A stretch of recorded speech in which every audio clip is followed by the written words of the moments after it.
Mesdames et messieurs, bonsoir. Merci d'avoir choisi RTI1 à la une de ce 20h. La Commission des affaires économiques et financières de l'Assemblée nationale a adopté la nuit dernière le budget 2021 estimé à 8 621 milliards de francs CFA. Une adoption qui intervient au terme d'une longue semaine d'examen des différents projets de budget présentés par les membres du gouvernement. Le ministre de la Sécurité et de la Protection civile échange avec les forces de l'ordre à la place d'armes de la préfecture de police d'Abidjan. Vagondo Diomandé a transmis à l'ensemble des agents de police les félicitations du président de la République pour le professionnalisme observé à la présidentielle du 31 octobre dernier. On vote demain au Burkina Faso pour la présidentielle et les législatives. Ces élections couplées suscitent espoir et engouement chez les jeunes, notamment les nouveaux majeurs déterminés à élire leur président et leurs députés pour relever les défis du développement.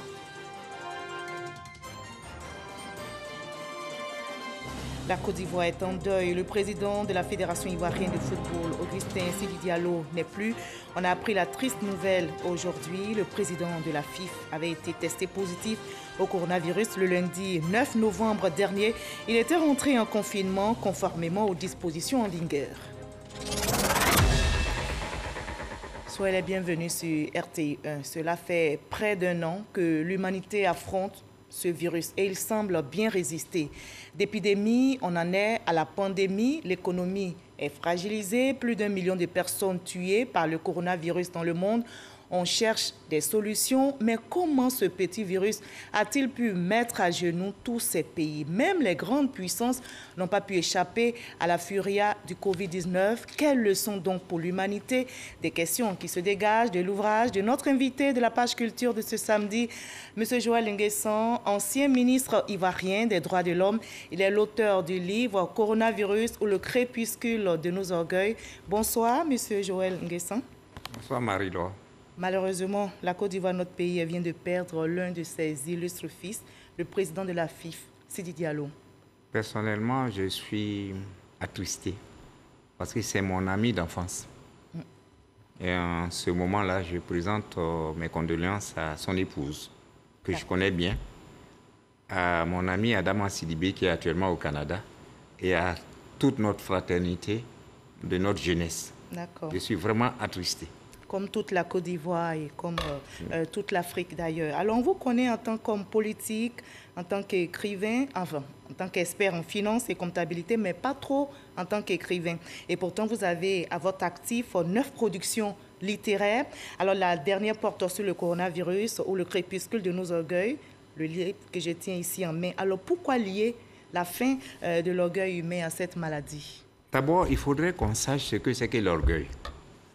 L'orgueil, c'est l'exacerbation de nos valeurs. On se lève un matin, on dit, moi, je suis le plus beau, je suis le plus fort en finance, je suis le plus fort en sciences, je suis le plus fort en ceci. C'est ça qu'on appelle l'orgueil. Donc, pour que on s'entende bien sur la suite de nos débats, comprenez que l'élément orgueil, ça vient du fait que nous exacerbons nos certitudes. Nous sommes au-delà. Et ce virus-là va venir. Il va venir combattre que nous ne sommes rien. Et que nous avons des limites. Nous avons des limites. Et c'est pour ça que je l'ai écrit. Vous allez nous en dire davantage dans la page culture. On va se retrouver dans une trentaine de minutes. À tout à l'heure, M. Joël Nguessan. Vous restez pour le moment avec nous. On va voir cette lettre adressée par le président égyptien, astronomologue ivoirien Alassane Ouattara. Cette lettre de félicitations adressée après son élection à la présidentielle du 31 octobre dernier. Le contenu de cette lettre avec Franck Kouadio. J'ai le plaisir d'adresser à votre Excellence mes vives félicitations et mes meilleurs vœux à l'occasion de votre réélection à la magistrature suprême de la République de Côte d'Ivoire. En vous confiant cette haute responsabilité, le peuple ivoirien vient de vous manifester sa totale confiance en votre puissance de le guider vers davantage de développement et de prospérité. Je suis persuadé que votre élection pour un nouveau mandat vous permettra de poursuivre vos réalisations sur la voie du progrès afin de servir votre pays frère. Abdel Fattah al-Sisi, président de la République arabe d'Égypte. Le président des Comores a aussi réagi. Voici le contenu de sa lettre. Cette lettre est ainsi libellée. Monsieur le Président et chers frères, votre brillante réélection à la magistrature suprême de votre pays, frère, me donne l'agréable opportunité de vous adresser mes très chaleureuses félicitations ainsi que mes vœux de bonheur et de bonne santé. Je vous adresse également mes vœux de succès dans l'accomplissement de votre noble mission pour plus de paix, de stabilité et de progrès dans votre pays, frère. Lettre du président des Comores. Ici en Côte d'Ivoire, la journée a été longue pour les députés membres de la Commission des affaires économiques et financières de l'Assemblée nationale. Ils ont adopté la nuit dernière le budget 2021 estimé à 8 621 milliards de francs CFA, une adoption qui intervient au terme d'une semaine d'examen des différents projets de budget présentés par chaque membre du gouvernement. On en sait plus avec Jean-Luc Bangbo. Épilogue d'une longue semaine d'échanges et de débats autour du projet de loi de finances 2021. Il a été adopté dans la nuit d'hier vendredi par les membres présents de la Commission des affaires économiques et financières. 8 621 milliards de francs CFA, soit une hausse de plus de 6% à la mesure des ambitions de développement économique de la Côte d'Ivoire. Nous avons là un budget qui, comme l'année dernière, s'organise en dotation et en programme, mais cette année budgétaire va être marquée par les premières évaluations de ce qui a été exécuté l'année dernière avec la juridiction financière qu'est la Cour des comptes, et puis on pourra, avec la représentation nationale, apprécier au moment de l'adoption de la loi de règlement qu'est-ce qui a bien pu être fait avec les ressources qui ont été mises à la disposition des ministères. L'examen de ce projet de loi a vu se succéder devant la Commission une quarantaine de ministres, dont le dernier groupe était constitué des ministres du Commerce, de la promotion des PME et de l'artisanat. Première grande étape franchie dans le processus d'adoption du budget programme 2021. Sa validation par la Commission des affaires économiques et financières ouvre la voie à son adoption en session plénière au Parlement. Je l'annonçais dans les titres, le ministre de la Sécurité et de la Protection civile, également actif, a échangé avec les forces de l'ordre à la place d'armes de la préfecture de police d'Abidjan. Vagondo Diomandé a transmis à l'ensemble des agents de police les félicitations du président de la République pour le professionnalisme observé à la présidentielle du 31 octobre dernier. Abou Sanogo. Préfecture de police d'Abidjan. Le ministre de la Sécurité et de la Protection civile, Vagondo Diomandé, au contact de ces hommes. Ce pour leur transmettre les félicitations du président de la République, Alassane Ouattara, pour le professionnalisme dont ils ont fait preuve durant le scrutin présidentiel du 31 octobre dernier. Vagondo Diomandé a également traduit sa satisfaction au directeur général de la police nationale, Youssouf Kouyaté, et à l'ensemble des fonctionnaires de police pour le travail abattu dans le respect des droits humains. Nous avons donné une autre image à la police nationale, mais pas seulement une image visuelle, une image en termes de comportement. Vous l'avez prouvé au cours de ces élections qui viennent de passer, par votre sang-froid. Vous l'avez prouvé par votre professionnalisme. Grâce à vous, chers policiers de Côte d'Ivoire, nous avons pu organiser cette élection présidentielle. Malgré les initiatives que certains de nos concitoyens ont cru bon de prendre pour contrecarrer cette échéance qui est contenue dans notre Constitution et qui devait être respectée. Grâce à vous, aux côtés des autres forces de défense et de sécurité, vous avez permis à l'État de Côte d'Ivoire de se valoriser aux yeux de l'opinion nationale et internationale. Vagondo Diomandé a par la même occasion réitéré son engagement à mener à terme le processus d'amélioration des conditions de vie et de travail de ces hommes, ainsi que la mise en œuvre de la réforme de la police nationale, avant de les exhorter à relever les défis à venir, notamment la sécurisation des fêtes de fin d'année. Et nous avons sur ce plateau un autre invité, le procureur de la République, Ado Richard Christophe. Bonsoir, monsieur le procureur. Bonsoir, madame. Vous avez un communiqué à nous lire. Effectivement, nous vous écoutons. Madame. Communiqué du procureur de la République d'Abidjan. Le samedi 31 octobre 2020, un convoi de 3 véhicules à bord desquels se trouvaient 3 chauffeurs et 3 agents des forces de l'ordre affectés à la sécurité du ministre du Budget et du portefeuille de l'État avait été pris à partie dans le village de Zata sur l'axe Boisflé-Yamsokro, aux environs de 16 heures. Arrivé à un barrage tenu par des personnes agissant dans le cadre de la mise en œuvre du boycott actif, des agents du ministère du Budget avaient essayé de négocier la levée des barricades afin de poursuivre leur voyage sur Abidjan. Ces individus, surexcités, avaient alors tenté d'incendier les véhicules avec leurs occupants à bord après en avoir crevé les pneus. En définitive, ces agents réussissaient à s'estiver de ce traquenard avant d'essuyer des tirs nourris qui avaient atteint l'un des leurs à la tête pendant que les autres s'échappaient en gagnant la brousse voisine. Au triste bilan de cette agression terroriste, l'on note les 3 véhicules du ministère du Budget incendiés et un agent, l'adjudant Sanogo Seydou, porté disparu. Face à ces faits d'une particulière gravité, la Gendarmerie nationale a entrepris de retrouver l'agent disparu. C'est ainsi que les enquêtes menées ont abouti à l'indication d'une sépulture sommaire faite à 15 mètres de la route principale entre les villages d'Aboua, Kwassikro et de Bonzi, à quelques encablures du lieu de l'attaque. Cette sépulture serait celle de l'adjudant Sanogo Seydou. La sépulture ouverte en présence du procureur de la République près le tribunal de première instance de Bouaké, agissant sur délégation du procureur de la République d'Abidjan, permettait de constater la présence d'un corps calciné à la boîte crânienne éclatée, sommairement enseveli dans un leçeuil blanc. 98 personnes ont été interpellées et 44 téléphones portables saisis pour enquête.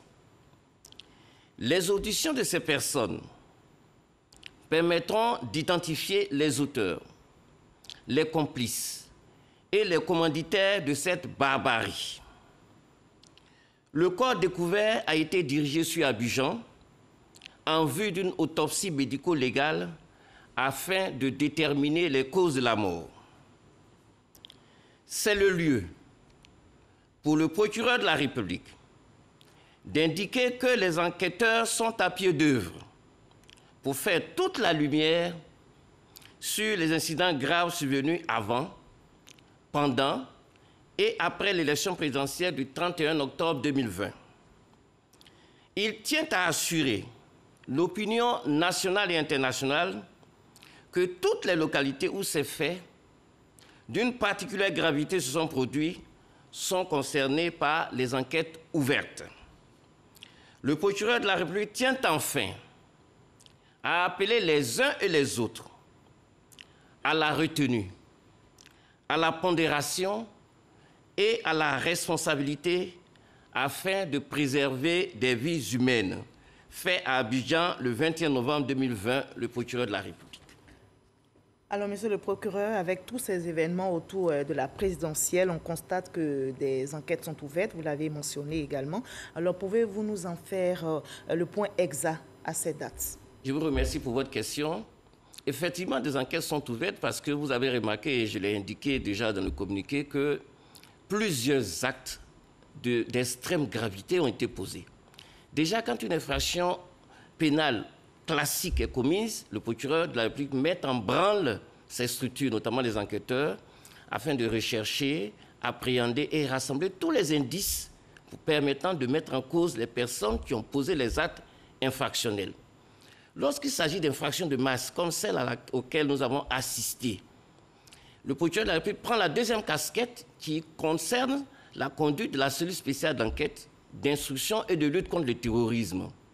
Il faut dire qu'en Côte d'Ivoire, quel que soit le lieu de la Côte d'Ivoire où un seul acte de terroriste a été posé, il n'y a que le parquet d'Abidjan qui est compétent. Et c'est donc à travers la cellule spéciale dont les éléments sont déjà en enquête.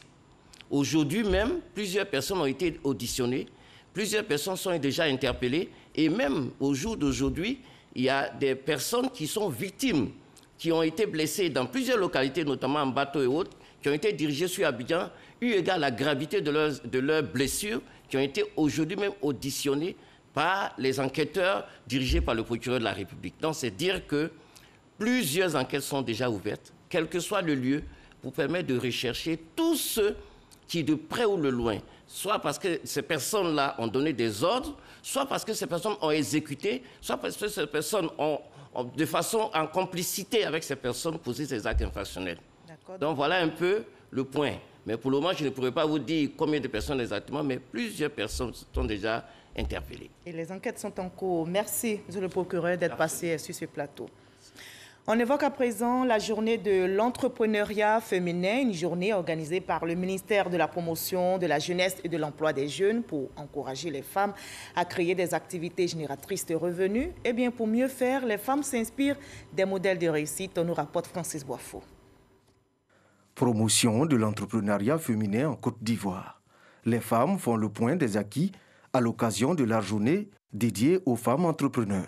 Depuis ces 10 dernières années, il y a une explosion des coopératives féminines. Nous avons des fédérations qui se créent autour de ces coopératives.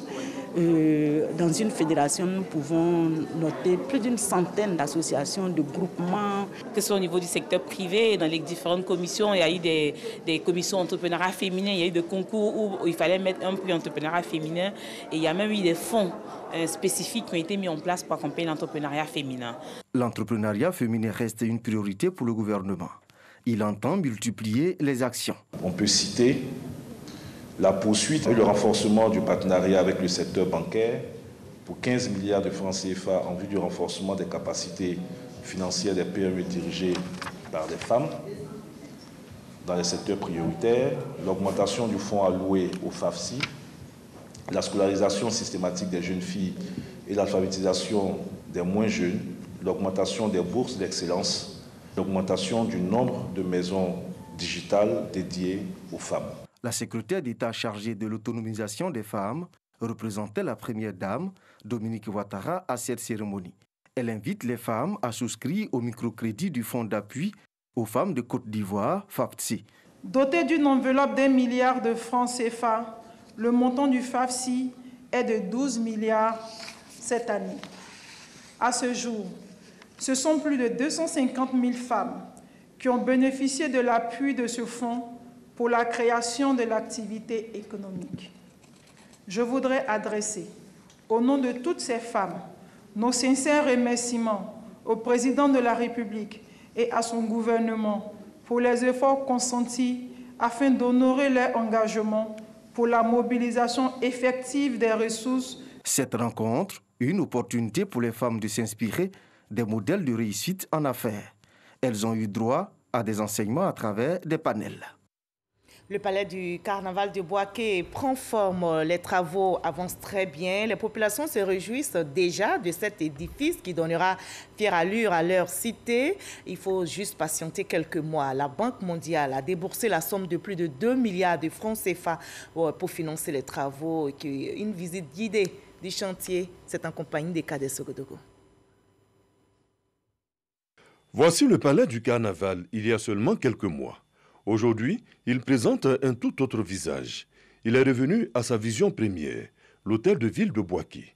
Démarré en 1970, les travaux seront arrêtés en 1974 avant de repartir de plus belle en 2020, soit 46 ans après. Il sera le meilleur pour Bouaké. C'est un bâtiment régalien, c'est l'hôtel de ville. C'est dans ce bâtiment que le maire va pouvoir exercer sa fonction de maire.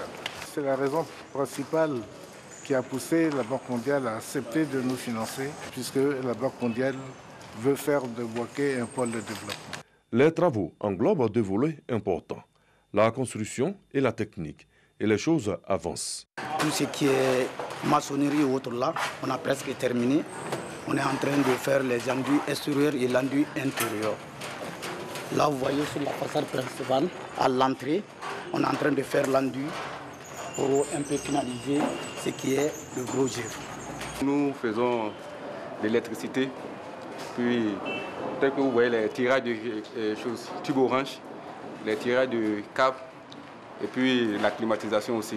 Avec une centaine de bureaux, l'hôtel de ville, tout en abritant les services municipaux, va s'ouvrir à d'autres entités qui comptent dans le développement de Bouaké. Le rez-de-chaussée est attribué à 2 entreprises qui sont le CPC et l'agence Côte d'Ivoire PME.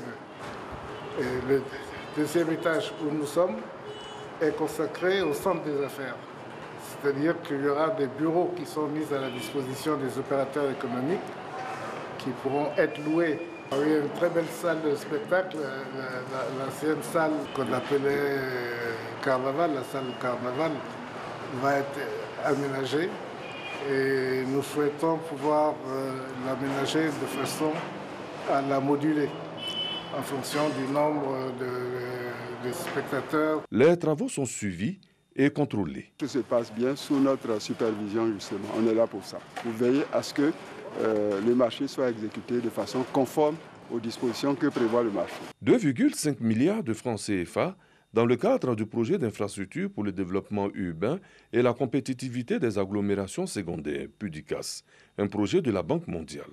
L'hôtel de ville de Bouaké sera livré dans 10 mois. Nous sommes le 21 novembre aujourd'hui. C'est une journée instituée par l'UNESCO pour célébrer la télévision. C'est la 24e édition. Le ministre de la Communication et des Médias, Sidi Touré, réaffirme l'engagement du gouvernement ivoirien pour une télévision en faveur de la paix, des programmes télé qui font la promotion, bien sûr, de la paix, la sécurité, le développement socio-économique et l'amélioration de l'échange culturel. Hier, c'était le 20 novembre, une journée consacrée aux enfants. Et cette journée mondiale de l'enfance n'est pas passée inaperçue dans notre pays. Les enfants, eux, n'oublieront pas de sitôt la célébration de cette journée. Ils ont pris, vous allez le voir, les commandes des radios Côte d'Ivoire. La chaîne nationale s'engage à donner la parole aux enfants afin de sensibiliser les populations sur le respect de leurs droits et de leur bien-être. Jean Magagui. Commune du Plateau, siège de la radio nationale. Il est 9 h. Comme à l'accoutumée, les journalistes et chefs de département doivent se parler pour décider du traitement de l'actualité et du fonctionnement des services. Mais aujourd'hui, ce sont les enfants qui prennent les commandes de la conférence de rédaction. Bonjour mesdames les chefs de service et messieurs les chefs de département. Nous allons tout de suite démarrer cette réunion. La réunion va s'achever. Madame la directrice, est-ce que vous avez quelque chose à dire? Aujourd'hui, c'est la journée mondiale de l'enfance. Alors, je vous invite à respecter les droits de nos enfants pour que nous puissions exiger d'eux de remplir leurs devoirs. Radio Côte d'Ivoire célèbre à travers cette action la Journée mondiale de l'enfance. La chaîne nationale veut sensibiliser le public sur le respect des droits des enfants et démontrer sa solidarité envers les enfants les plus vulnérables en les laissant prendre les rênes de la radio. Le message que je peux lancer aux parents et aux enfants, aux parents tout d'abord, c'est de respecter le droit des enfants car les enfants ont les mêmes droits que les adultes. Eux, aux enfants, c'est de respecter leurs parents car cela fait partie de leurs devoirs quotidiens. Nos enfants ont des devoirs comme ils ont des droits, mais nous devons assurer ces droits parce qu'ils ne sont pas en mesure d'assurer eux-mêmes ces droits. C'est les parents, c'est la population, c'est tout le monde. Pour la commémoration de la Journée internationale des droits des enfants, Radio Côte d'Ivoire s'engage dans une belle ambiance à réinventer un monde meilleur pour tous les enfants de Côte d'Ivoire. Une journée mémorable donc pour tous les enfants. Les électeurs burkinabés seront aux urnes demain dimanche pour élire leur président de la République et leurs députés. Ces élections couplées suscitent espoir et engouement chez les jeunes, notamment les nouveaux majeurs. 13 candidats, je rappelle, dont le président sortant Roch-Marc Christian Kaboré sont en liste pour la présidentielle. Sidonie Davila, Kéréa Daman sont nos envoyés spéciaux. Durant ces 3 semaines de campagne, les 13 candidats à la présidentielle du Burkina Faso ont fait des jeunes une de leurs cibles prioritaires. L'éducation, l'emploi des jeunes figurent en bonne place dans les programmes. Mais les jeunes sont-ils intéressés par ce scrutin? Pour le savoir, rendons-nous sur le campus de l'université Joseph Kizerbo de Ouagadougou. Voter, c'est un devoir pour moi, puisque c'est dans ça que je pourrais choisir l'homme de la solution, quoi. En tout cas, je suis vraiment très heureuse parce que c'est ma première fois de voter. Je viens tout juste d'avoir mes 18 ans. Je suis contente parce qu'avec ces votes-là, on pourra choisir le candidat qui va vraiment répondre à nos attentes. Voilà, parce qu'ici à l'université, on a vraiment beaucoup de problèmes. Donc, on fera en sorte de prendre le candidat qui pourra gérer tout et tout, voilà, pour que le pays puisse aller de l'avant. Lankwande Diadagdou et ses amis, tous en lettres modernes, observent une courte pause avant d'aller affronter leur épreuve d'anglais. Nous profitons de ce moment pour échanger avec eux. C'est un sentiment de curiosité en tant que tel, comme c'est la première fois de voter.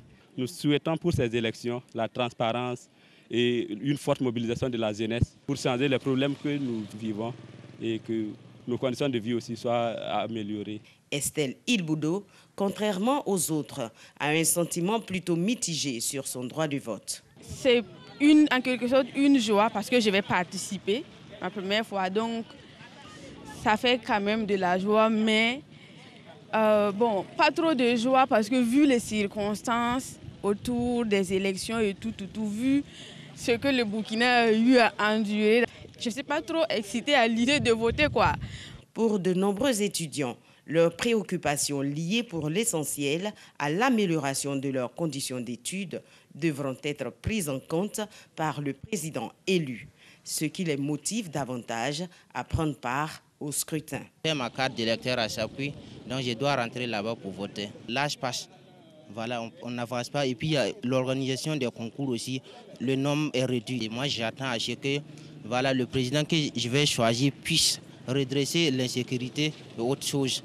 Voilà, tel que le retard qui sévit au niveau du campus, voilà, et dans les autres universités privées. Les jeunes représentent 52% de l'électorat burkinabé sur les 6 492 026 électeurs inscrits sur la liste électorale pour ce double scrutin.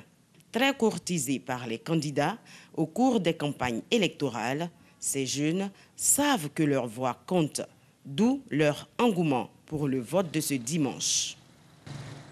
Le ministre des Sports, Paulin Claude Danho, nous a rejoint sur ce plateau. Bonsoir, monsieur le ministre. Bonsoir, Marie-Laure. Vous avez une déclaration à nous lire. Nous vous écoutons. En effet, j'ai le profond regret d'annoncer le décès dans l'après-midi de ce samedi 21 novembre 2020 de monsieur Augustin Sidi Diallo, président de la Fédération ivoirienne de football. J'exprime au nom de son Excellence, monsieur Alassane Ouattara, président de la République, et au nom du gouvernement de notre pays, les condoléances les plus attristées à la famille éplorée, à la Fédération ivoirienne de football, ainsi qu'à la grande famille du mouvement sportif. Les informations concernant les obsèques de notre illustre disparu vous seront communiquées ultérieurement. Que Dieu le Tout-Puissant l'accueille dans son admirable lumière et qu'il repose en paix dans sa félicité éternelle. Merci, monsieur le ministre. Merci. Voilà, vous l'avez entendu, la Côte d'Ivoire, notre pays, est en deuil. Le président de la Fédération ivoirienne de football, Augustin Sidi Diallo, n'est plus. On a appris la triste nouvelle, vous l'avez entendu. Le président de la FIFA avait été testé positif au coronavirus le lundi 9 novembre dernier. Il était entré en confinement conformément aux dispositions en vigueur. C'est une grande perte pour le monde du football. Salif Ouattara revient sur le parcours de l'homme. Le football ivoirien est en deuil. Après la grosse pluie qui s'est abattue sur Abidjan ce samedi 21 novembre 2020, la grande famille du football ivoirien apprenait le décès du président de la Fédération ivoirienne de football. Sidi Diallo était en quarantaine à la polyclinique Sainte-Anne-Marie de Cocody, Pisam, où il a poussé son dernier soupir. Rechercher le consensus à tout prix, même quand tout semble difficile, c'était la priorité d'Augustin Sidi Diallo. Sidi Diallo avait été déclaré positif à la Covid-19 le lundi 9 novembre dernier. Dans un communiqué rendu public, il avait déclaré se mettre en isolement le temps de recouvrer la santé. La nouvelle de son décès vient désarçonner toute la Côte d'Ivoire. Sidi Diallo était âgé de 61 ans. Durant ses 9 ans de présidence à la Fédération ivoirienne de football, il a beaucoup œuvré dans le sens du fair play. Une main toujours tendue. Le geste qui sonnera comme le dernier dans le sens de l'apaisement est cette image avec le président Jacques Anoma, à qui il a accordé le parrainage de la FIF dans son projet de candidature pour la présidence de la CAF. Avec Sidi Diallo, le football ivoirien a remporté une deuxième Coupe d'Afrique des Nations en 2015 en Guinée équatoriale. On peut également citer la CAN U17 remportée en 2013. Adieu, président. Adieu, grand serviteur du sport ivoirien.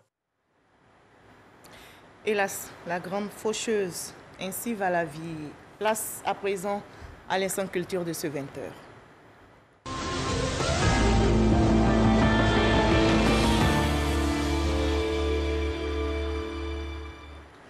On en arrive à l'entretien avec notre invité de la page culture. Nous recevons l'ancien ministre des Droits de l'Homme, Joël Nguessan, pour évoquer son livre Coronavirus ou le crépuscule de nos orgueils. Je sens bien l'émotion qui vous étreint avec cette disparition de Sidi Diallo. Mais on va faire l'effort pour continuer, voilà, pour parler de votre ouvrage Coronavirus ou le crépuscule de nos orgueils. Alors, on vous sait très occupé en tant comme politique. Dites-nous d'où vous est venue l'idée d'écrire ce livre sur le coronavirus dont la rédaction, je rappelle, a débuté en mars dernier en pleine pandémie. Voyez-vous, c'est au moment où je suis sur le plateau de la télévision, première chaîne, que mon ami et frère Sidi Diallo s'en va à la suite de la Covid-19.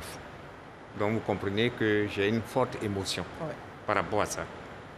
Ceci étant, pour revenir à pourquoi j'ai décidé d'écrire cet ouvrage, c'est parce que j'ai écouté, j'ai analysé, j'ai compilé toutes les déclarations des uns et des autres et je me suis rendu compte que ce petit machin invisible, il a réussi à mettre à nu nos certitudes. Voici un petit, je dirais un petit truc. Et le préfacier, le Premier ministre Charles Konan Banny m'a dit non, ne l'appelle pas petit truc, appelle-le le petit soldat invisible. Mais qui a réussi à plier l'humanité. Il a cloué toute l'humanité.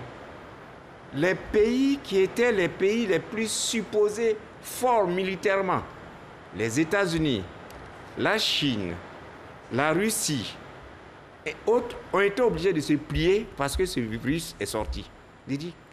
Donc nos orgueils, qui sont liés essentiellement au fait que nous avons des certitudes, toutes nos certitudes ont été mises de côté. Donc, ça, c'est au niveau... C'est ça qui m'a inspiré. D'accord.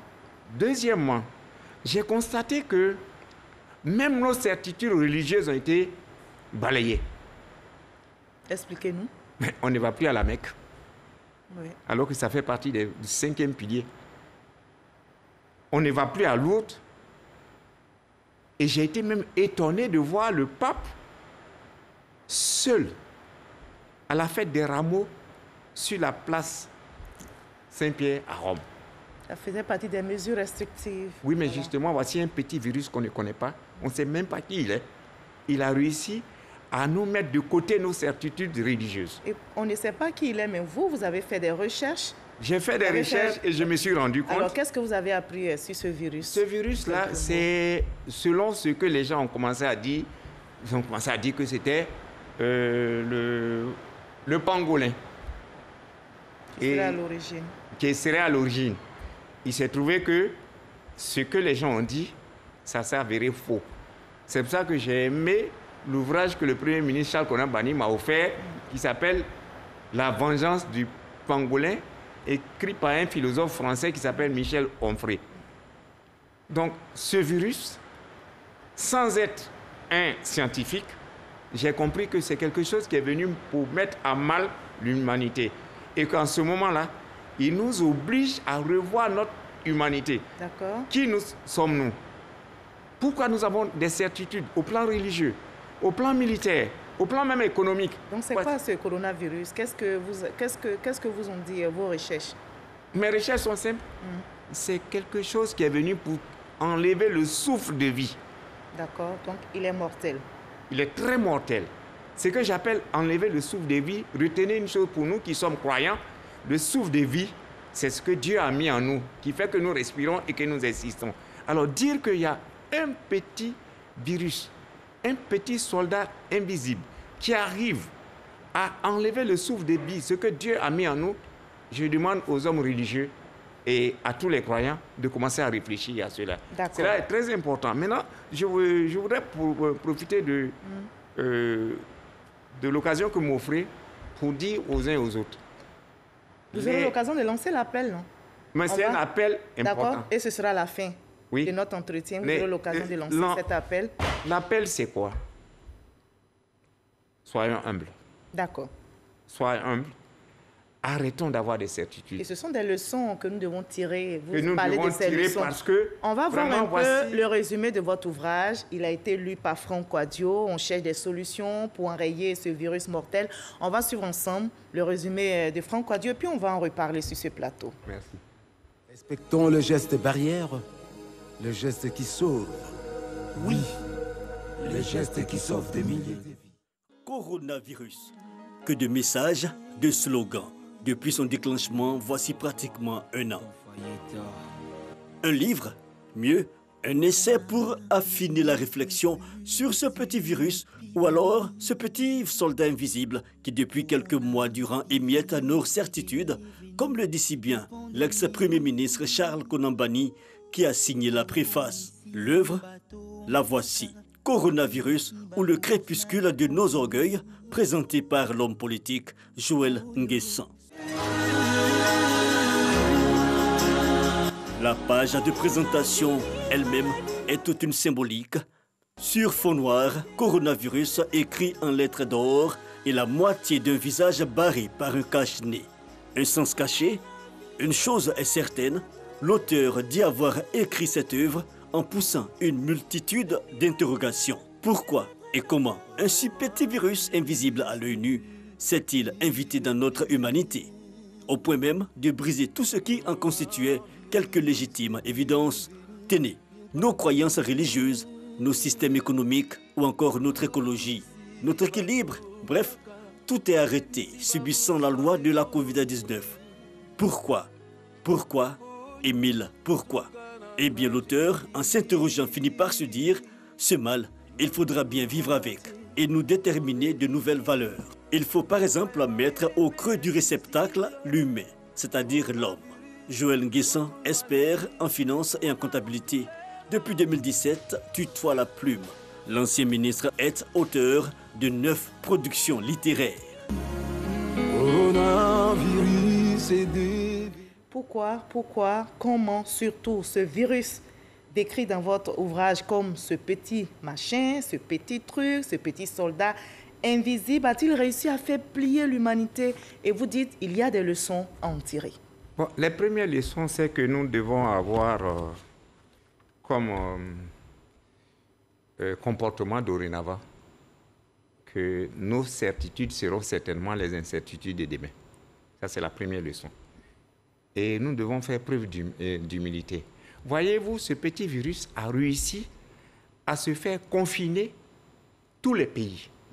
Les animaux que nous mettons souvent en cage sont devenus ceux-là même qui nous mettent en cage. À cause d'un virus, nous sommes en cage et les animaux se baladent à Venise, à Paris, un peu partout. Même aux États-Unis. Même aux États-Unis, tout le monde. Donc, on doit commencer à réfléchir. Petit comme grand, on était tous... On était tous là. Voilà. Et plus grand. Au même sort. Même les plus grandes armées.